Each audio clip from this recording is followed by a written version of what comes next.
parte prática. A estrutura do projeto político-pedagógico é dividida em 5 partes. Contextualização histórica. Vamos falar sobre os indicadores, ou seja, os resultados. Vamos falar sobre missão, valores, princípios e filosofia. E vamos falar, no quarto, processo de ensino-aprendizagem e, por último, plano de ação. Então, no primeiro deles, vamos falar do chão da escola. Tem 4 itens. As características da escola, a organização de como funciona a escola, os órgãos colegiados, conselho de classe, conselho escolar, associação de pais e, por último, o perfil de profissionais e estudantes da escola. Esse último dado eu posso conseguir no CIEP, que é o Sistema de Educação do Estado de Pernambuco. Porém, como você pode fazer isso? Se você der o print na tela, onde pega quantos estudantes são, quem são os profissionais da sua escola, ou quantidade de estudantes, você pode fazer isso e anexar no projeto? Pode, porém, pode abrir um parágrafo antes da tabela, dar uma instrução falando sobre o que é, lança a tabela com o título, tabela número 1, coloca o título dela e coloca a fonte, foi o CIEP e foi acessado dia tal. E lá embaixo, depois da tabela, você abre um parágrafo fazendo um comentário explicativo sobre essa tabela. Então, toda vez que você for lançar a tabela, vai dar o print no CIEP, é possível, mas você tem que abrir um parágrafo, colocar o título da tabela, a fonte e fazer um comentário. Abrir um parágrafo, por quê? Esse parágrafo seria explicativo. O segundo item, que é justamente os indicadores, o diagnóstico de indicadores, ou seja, quanto foi a matrícula, qual foi a reprovação, qual o índice de evasão, qual a distorção em idade de série, quais foram os indicadores das provas do SAEP, do SAEB. Item 3. Qual a tua missão, qual a tua visão, qual os teus princípios e valores. Item 4. Concepções de aprendizagem. Você precisa abrir iniciando com embasamento teórico. Sua aprendizagem é baseada em quem? Sua pedagogia é que tipo de pedagogia? Qual a didática trabalhada? Qual a metodologia aplicada? Então, fazer um embasamento teórico. Depois entra com as competências gerais, as competências por área, as competências por disciplina que o currículo de Pernambuco traz. Outro item, habilidades. Quais são as habilidades trazidas pelo currículo de Pernambuco?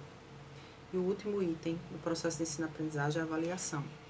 Sua avaliação é baseada em que teórico? Como é que acontece essa avaliação do Estado? Como é que ela ocorre? E o último item da quarta parte. Ou seja, quais são os temas transversais e como eu vou trabalhar. Essa parte que é muito importante dizer. Anteriormente eu tinha comentado quais são os temas, mas agora como você vai trabalhar, com que disciplina, com que projeto e quem será a pessoa que irá desenvolver. Quinto e último, plano de ação.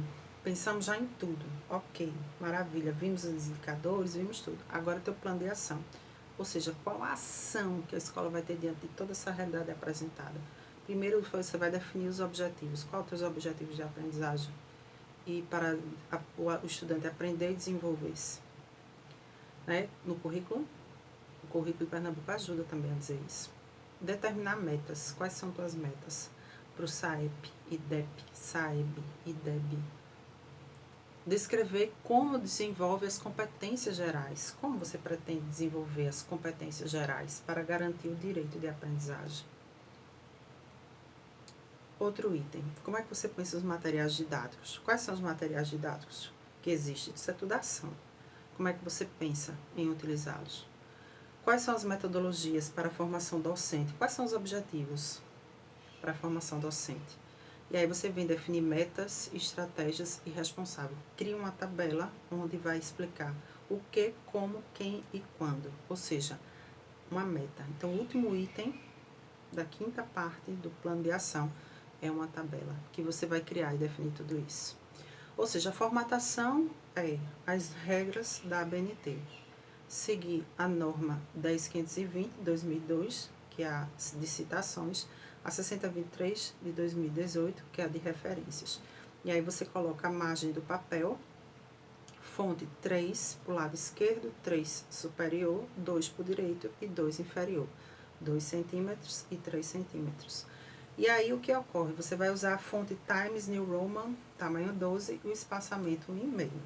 E a gente Assim que concluir, a gente entrega, espera as correções, caso necessário, devolve, faz as devidas correções, manda para a gerência, da gerência a gente segue para o estado de Pernambuco e aguarda as prováveis correções ou a publicação.